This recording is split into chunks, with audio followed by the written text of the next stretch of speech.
Hi, I'm Laura Flanders, and this is The Laura Flanders Show, the TV and radio program that seeks to raise radical spirits by interviewing forward-thinking people with real models of shifting power from the few to the many in the worlds of arts, entrepreneurship, and politics. Can music make a movement? This week, legendary music producer Danny Goldberg takes us back to a time when all you need is love was not meant to be ironic. And we talk about his new book, In Search of the Lost Chord, about the hippie summer of 1967. Then, from today's movement music scene, climbing poetry. Alixa, Garcia and Naima Penniman celebrate the release of their new album, Intrinsic, and perform for us in studio. It's all coming up on The Laura Flanders Show, the place where the people who say it can't be done take a back seat to the people who are doing it. Welcome. This summer marks the 50th anniversary of the Summer of Love, the hippie revolution. It's also the year that Muhammad Ali was convicted of failing to report for the draft, and Dr. King came out against the Vietnam War. In 1967, Stokely Carmichael championed Black Power, rebellions in Newark and Watts left those communities in flames. In a time not unlike our own, the establishment was on the rocks, it seemed. But its critics spoke in no single voice. Would change come through love, through rage, through be-ins or sit-ins? Longtime music executive and author Danny Goldberg has returned to 1967 in his new book, In Search of the Lost Chord. What was lost, what was found, and why go back there? Goldberg is also the former CEO of Air America Radio and the author of Dispatches from the Culture Wars, How the Left Lost Teen Spirit. Danny, welcome back to the program. Glad to have you. Hi, thanks for having me. Good to see you. Were you a hippie? Do you think of yourself as having been a hippie? I identified with the hippies. You know, it was a funny word. It was really a media creation of some columnist in San Francisco, and people always had mixed feelings about calling themselves hippies at the time. But in retrospect, of the different tribes, as they said, that existed then, I probably identified a little more with the hippies. I mean, you were just out of high school, right? And you were an East Coaster? Yeah. I graduated from high school in 1967. That was kind of part of my idea in kind of writing the book, to do a journey to discover all the things I wasn't quite old enough to be part of, but that inspired me as a teenager. So what did the media get wrong in our understanding of hippie, that word, media creation or not? Well, I think over the years it's become dumbed down to a kind of cartoon version that consists of just long hair on guys and slang like groovy and cool and far out and, the Cheech and Chong type stoners. And those things were part of it. People did get stoned. The guys did have long hair. We saw the Beatles were attracted to girls with longer hair, so we all said, let's try that, And but to me, at its core, and the subtitle of the book is 1967 and the hippie idea, and why I coined that phrase was that behind those symbols, which very quickly became passé, co-opted by commercialism and predators, behind it to me was a spiritual movement, that it was a reaction against materialism. And in some part, for some people, a reaction against the religions they were born into. But one of the reasons to go back in time, hopefully not just nostalgia, although there are people of my generation that we do like kind of reliving those moments, is to identify human things that aren't dependent on the 24-hour news cycle or the fashions of the day, that are the same really in some ways from decade to decade and century to century, and that ebb and flow in mysterious currents. And the idea that there was more to life than just how much money you made or what university degree you got was a revelation to a lot of people in the 60s, which was coming out after all of the 50s, which were known as the sort of Mad Men materialistic time. And between the suspicion of authority that was bred by the war in Vietnam, which for many of us was incomprehensible, the upheaval involving race relations, trying to finally remedy this horrible legacy of segregation and slavery in the country, the early stirrings of feminism and the gay rights movement, which came a little bit later in terms of the public eye, but were obviously bubbling up in the culture at that time, and the sudden availability of psychedelics. There was a lot going on. Well, so that goes back to sort of what's the relevance of that moment to this one. And one of the things you didn't mention was the way that this hippie idea was also a reaction against, I think you describe it as the grim, grounded leftists of that era. Well, I think that's another truth, is that there was sort of the existentialist, Jean-Paul Sartre, Camus, beatnik, black and white, ascetic, stern, grumpy hipness that was a reaction to the post-war period and which contributed greatly to the intellectual life of the West, but that still felt limited to a lot of people. And one of the things about the hippie era was the embrace of joy. And the Beatles song "All You Need Is Love" was not meant ironically. It wasn't a jingle. Right? It came out in '67. It was the first satellite broadcast in history of any kind. I think 1 billion people saw it. And John Lennon later said that he wrote it as propaganda. In the same spirit that he had written "Give Peace a Chance." And the idea that it was okay to be happy and that didn't mean you were stupid was, to me, as a kid, a revelation. And I think that the tension and the mixture of the left and the psychedelic movement at its best was that Lost Chord in my title. But those two energies mostly were at each other's throats. And a lot of the political people thought that anybody that was too involved with meditation or tripping was abdicating the responsibility to fix the world. And a lot of people in the psychedelic world, Jerry Garcia of the Grateful Dead in particular, felt that the anger and polarization coming from some of the anti-war people was not actually going to solve the problem. It was going to perpetuate the polarity. And the truth, in my mind, is somewhere in between. And the quest is to balance these two things. You can't, as I think Joan Baez said, be effectively screaming for peace through clenched teeth. That there has to be an inner peace in order to motivate others. And you can't demonize and dehumanize your opponents and expect to win. On the other hand, if you're just thinking about yourself all the time, that's kind of ethically not okay. That's music producer Danny Goldberg, author of In Search of the Lost Chord, 1967, and the Hippie Idea. Going back to the year Goldberg graduated high school, love was at the heart of the movement and the moment, he says. But the left and the psychedelic groups were polarized by issues of joy versus anger. Can love once again trump hate in these times? Much more to come.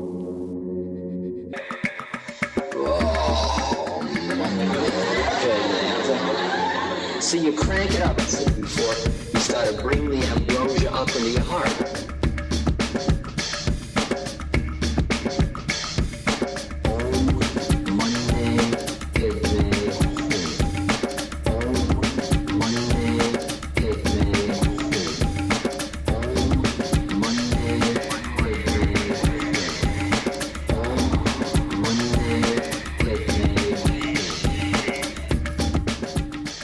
Mantra by Ram Dass and Kriece off the album Cosmics, released by Waveform Records. I'm Laura. This is the Laura Flanders Show, forward-thinking media for forward-thinking people. There's a TV version of this program. You can watch it at our website and get a look at the videos from our musical guests upcoming, Climbing Poetry. They'll be joining us later in the show. That's all at lauraflanders.com. And while you're there, why not put a little money where your media is by becoming a sustaining supporter of this podcast for as little as $2 a month. Again, that's lauraflanders.com. You can keep us ad-free and music-rich. Go for it. Now, back to my guest, rock music veteran Danny Goldberg, author of In Search of the Lost Chord, 1967, and the Hippie Idea. What was the meeting place between the psychedelic anti-war and civil rights movements? The meeting place that struck that chord. And where's it gone? Take a listen. Okay. And what difference did race make? I mean, because there were people inside the Black Power movement and the civil rights movement who didn't appreciate people talking about be-ins as opposed to sit-ins. They felt like it was some kind of white dig or just there are people a lot smarter than me haven't been able to summarize in a few sentences racial legacy of America, which is one, again, informed by slavery and, legal segregation and de facto segregation and things that go on right as we're speaking here now and unfortunately likely for some time to come. But it was a more complicated dynamic. There were dozens of different things going on at the same time. Certainly in the musical arena, there was more merging of black and white. The Beatles and the Stones launched onto the world stage covering Marvin Gaye songs and other R&B songs. The Fillmore shows, the psychedelic shows were very integrated because of the insistence of people like the Jefferson Airplane. There were people like B.B. King, Albert King, Muddy Waters, Howlin' Wolf. Rahsaan Roland Kirk, Sun Ra, and many others were exposed to, white hippie audiences. Otis Redding became a massive pop star as a result of being at the Monterey Pop Festival, which also happened in '67. And Sly and the Family Stone was one of the few artists that was like ambidextrous. They were played on the R&B radio stations and on the rock stations and in Woodstock and in discos. So there was some connectivity there. In the political realm, there was a lot of discussion in the black community about working with whites in general, not just white hippies. SNCC, which had been launched and called the Student Nonviolent Coordinating Committee, was taken over, as you said, by Stokely Carmichael, replacing John Lewis.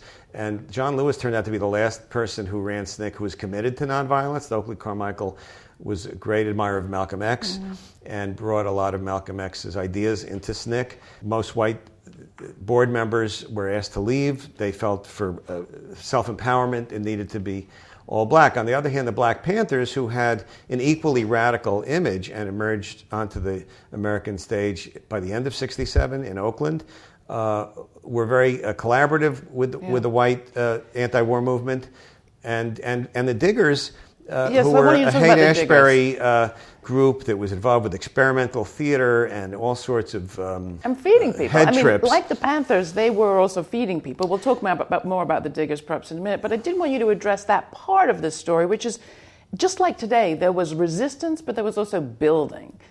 Building of new media, of new underground presses, of stores, of independent radio. And the Diggers and the Panthers both were providing a service to people in poor communities. I guess before we close, I want you to address, where do you see that, or do you see that happening today? And is that one of the legacies of that year too? Well, I think there are good legacies and bad legacies. And I think the good legacy is an example of people who were outsiders, whether they were black or white, finding a community and finding a voice that impacted the mainstream culture. And that's inspiring because sometimes the established order just seems so powerful. And today, with surveillance and these gigantic multi-billion-dollar companies are intimidating, and yet there is something about the spirit of creative people and spiritual aspiration and peace and love, meant not ironically, that can make a difference. Yeah. On the other hand, the infighting and the narcissism of small difference, this idea that your particular way of fixing the world is better than anyone else's, is a deadly sabotage of accomplishing anything. And the divisions of that period, I think, gave rise to Nixon. Yeah. I think the entire drama, as we speak, in the Trump administration about if the Russians influenced the election, and if they did, would the outcome have been different? There's no question that the goal of any of those leaked emails was to get Bernie Sanders voters not to vote, or to vote for third-party candidates. It wasn't to change the mind of people and make them vote for Donald Trump. It was to demoralizing the opposition. It was to split the left. Now, I'm a Bernie Sanders guy. Hillary Clinton, to me, is a part of a corporate Democratic tradition that has been better than the people they ran against, but didn't really solve the problems of millions of people and have been disappointing in many ways. But on the other hand, we see that things can get worse, and I think the infighting is something to really be wary of. Che Guevara was murdered in 1967. Shortly before that, he quipped, if you ask the American left to form a firing squad, they get into a circle. That's a luxury we really can't afford. The other great line of Che Guevara's, though, is that the true revolutionary is motivated by feelings of real love. Well, all you need is love, but maybe you need more than love, but without love, hard to get anything meaningful accomplished. In Search of the Lost Chord, 1967, and the Hippie idea is out now from Akashic Books. Danny Goldberg, thank you so much. Thank you for having me. For more information on Danny Goldberg's book, go to our website, lauraflanders.com. That's also where you can download this podcast and put your money where your media is by supporting this show for as little as $2 a month. Become a sustainer. Up next, our guest, climbing poetry, cultural alchemists committed to reframing the pressing issues of our time, will perform in studio. But first, let's take a listen to We Survived from their latest album, Intrinsic.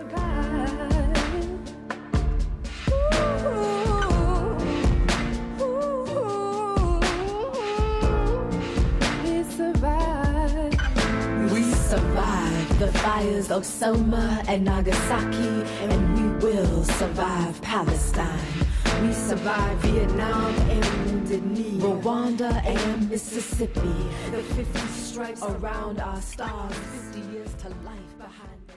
That's Climbing Poetry, Alixa Garcia and Naima Penniman. In just over a decade, they have become a mainstay of the movement music scene. I first saw them years ago at the first Common Bound, the conference of the New Economy Coalition, then at the Hammerstein Ballroom performing on V-Day. Earlier this year, I piled into a hot and hopping Brooklyn bar for the release of their newest album, Intrinsic. Count me among their fans, along with the likes of Angela Davis, Cornel West, and Alicia Keys. Alixa and Naima are joining us here in the studio today. I couldn't be happier. Glad to have you. Thank you so much for having us. So first, tell us about your tour. You've been out there in the world with Intrinsic. What's happening? Well, since we dropped the album with that concert you were at on March 31st, we hit the road the next day. Whoa.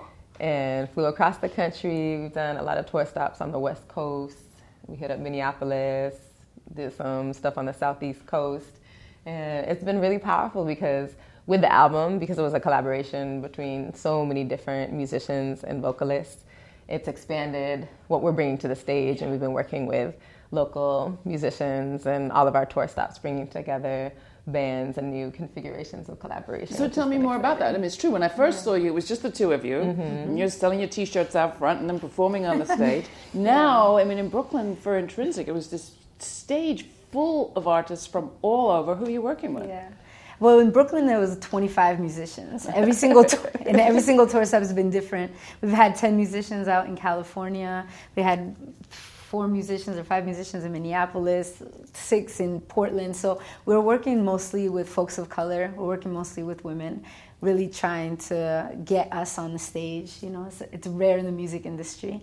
And so it's been amazing. It's been phenomenal to see the work resurrect in the mouths and in the hands of other musicians, but still have a focal point. So is that the way in which this album is different, or how would you describe the difference of this album and the last? Yeah, well, Intrinsic is the first record we have released in a decade. Yeah. We've been so focused on what we're bringing to the stage, a lot of multimedia, spoken word and hip-hop theater, and really relying on our voices to bring that forward. And with Intrinsic, the breadth of collaboration is definitely a new element, really helping to propel the lyricism, but the messages are the same. But we really wanted to come up with, just some anthems that we can rock to for these times. We really need some things that motivate us and keep us inspired, keep us moving, that we can rock to. Well, so talk about that. I mean, it does seem like you're as feisty as ever and as defiant as ever.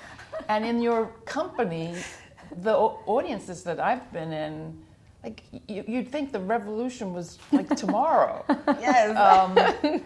It's not quite the case, though, is it? Yeah. I mean, tell me a bit about how you balance those two things. So, Or maybe that's the case. Yeah, I feel like there's an incredible... First of all, I don't believe in revolutions. Okay. I believe in solutions. I think this is a solutionary time, and we need solutionaries to come to the front. So what's the difference? Well, I feel like revolutions tend to... hurt the people that are on top. They're usually violent, and then those people come to the bottom, become hurt, and then turn around and hurt the people on top, and it becomes a cycle of hurt. Hurt people. And this is a time where we really need healed people to heal people. And creativity does that. Solutions does that, So how do we create a platform of imagination to really propel us forward? Our unified power cannot be defeated, and the first shall be the last, as the last takes the lead. La tierra en pura guerra, si yo fuera mago convirtiera la violencia en escalera que baja como ganado, que ahora está en tercera, pero no. Le nacimos a una fiera que nos traga como sea, porque ama el dinero y no considera la frontera, exagera el dolor mientras sube su bandera. I think it's so crucial that we remain optimistic and hopeful, even in these times of deep despair, with increasing layers of terror and trauma that are inflicted on our people. Like, we are very sentient to how real these pressing issues are that we're up against. We also bear witness constantly to the amazing capacity of our communities to come together and we purposefully scour everywhere we go to find out who is doing that groundbreaking work that's really challenging these systems of oppression, and really wanting to highlight those stories and bring them to the surface, because we need that to stay inspired and to be able to see examples, like new models of ways we can be doing things different. Adrienne Murray Brown talks a lot about imagining a post-oppression period, or imagining ourselves out of oppression. Have you accomplished that, do you think? Can you see it? Yeah. What do you say? I do. You know, in the death of a caterpillar, you have these imaginal cells. Scientists call them imaginal cells, and the imaginal cells carry the information code for the butterfly to come. And the imaginal cells are only born in the death, in the absolute death. And I do feel like that we are imaginal cells, that there's imaginal cells everywhere coming up in the process of this death that we are experiencing, and we all have the information code for what's to come. The caterpillar never knew that it would fly. It doesn't even understand what flight is.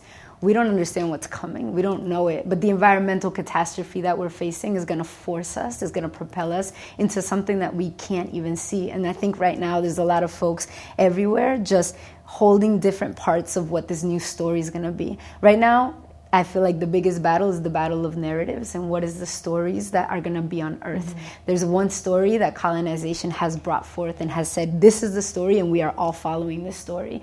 And that's one of its biggest tools. So how do we bring the multiplicity and I don't like the word diversity, but the multiplicity of stories to the surface, so that our survival can be this collective one. And within those stories, I feel like we have the information on how to move forward.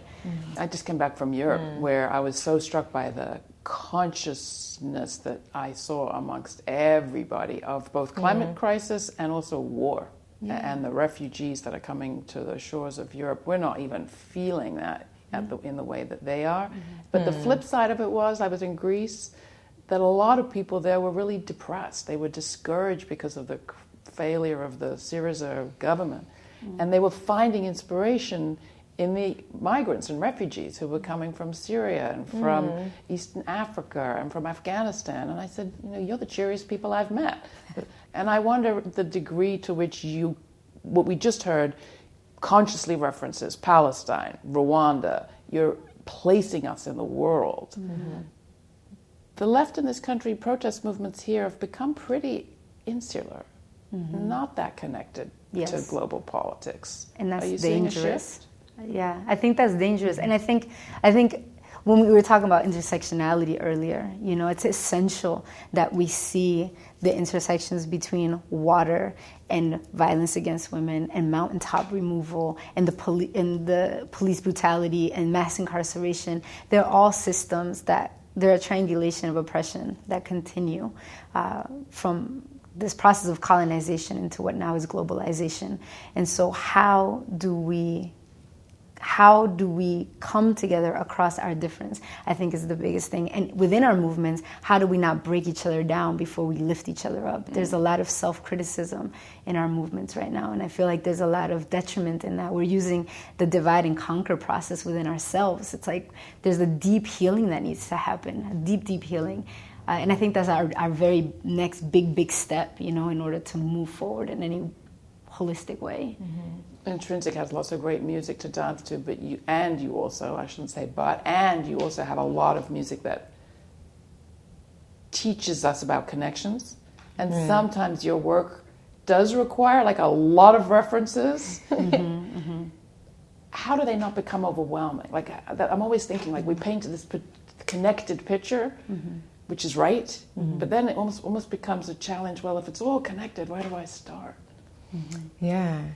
And it's a little bit about the concept of the album, Intrinsic, where we recognize that every individual part of a whole system contains the whole, and the part is essential to it, And I think even when we dilate and examine this big web of interconnected, interdependent reality, that it doesn't become our job to then heal every point of intersection on that web. It actually supports us in knowing that when we become the most effective healer, transformer, change maker, visionary around the area of influence with the community that we're most accountable to, that we belong to, that we're responsible for, that it is actually part of helping to heal that whole web when we all are doing that, and that it's not separate process, that it is actually one woven tapestry that we're helping to heal. So it is about that awareness that is so expansive, but that doesn't, and so it doesn't mean we ignore what's happening in Sudan. It doesn't mean we ignore what's going on in Alaska. But we can be focused in these ways, really recognizing with that awareness where we can make the most impact where we're at. Beautiful. Well, we're going to hear a poem without your 25 musicians, unfortunately. Check out Intrinsic, people, if you haven't yet. We'll put a link on our website. What do you want to perform for us? I would love to share an excerpt from a piece we call Awakening. Whoever told you you can't fly was afraid of heights you'd reach if you tried. You better free your mind before they illegalize thought. There's a war going on. The first casualty was truth, and it's inside you. The universe is counting on our belief that faith is more powerful than fear. And in that shifting moment, we'll all remember why we're here in a world where you're assassinated for having a dream. And the rich spend $9 billion a year to control our ideas, and visions are televised, so things aren't what they seem. We gotta believe in a world where there's room enough for everyone to breathe. We were born right now for a reason. We can be whatever we give ourselves the power to be. And right now we need dream weavers, bridge builders, truth sayers, light bearers, food growers, wound healers, trailblazers, life lovers, peace makers. Give what you most deeply desire to give. Every moment you are choosing to live, or you are waiting. Why would a flower hesitate to open? Now is the only moment. Raindrop, let go. Become the ocean. Possibility is as wide as the space we create to hold it. We were born right now for a reason. Our words are the water, reshaping rock. Our actions are sledgehammers to apartheid blocks. Our dreams are the keys to prison guards' locks. Our consciousness, a collection of awakening thoughts that decided one day to release all the fear we were taught and give in to love, unfiltered, like sun to the dawn, unconditional, mother to son, unexpected. The enemy who put down his gun against the command that hailed from above. A peace prayer, the shout of thousands of drums. The power of the people is the power of us. That was an excerpt from a piece called Awakening by Naima, Penniman, and Alixa Garcia, a.k.a. Climbing Poetry, performing in our studio. You can find out more about Climbing Poetry, their tour, and their album called Intrinsic at our website. That's lauraflanders.com, along with lots more information from our guest, Danny Goldberg, earlier in the program, music producer, author of In Search of the Lost Chord. I'm Laura, and you've been listening to The Laura Flanders Show. You can watch this program and find years of our archives at our website too. That's lauraflanders.com. Would you help us spread the word? We really need your help. You can go to iTunes or wherever it is you get your podcasts and post a review. Pass the word on to your friends. Do it. We rely on you. Thanks. You can also write to me. Tell me what you think. That's Laura, Laura, at lauraflanders.com. These interviews are produced by yours truly, with supervising producer Anna Barsan, Monica Mohapatra, Natasha Elena Ullman, Jeannie Hopper, Danica D'Souza, Emily Allen, Charlotte Prager, and Diego Romero Montiel.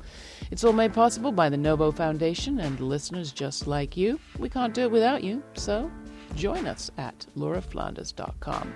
I'll be back next time. Meanwhile, stay kind, stay curious. I'm Laura Flanders.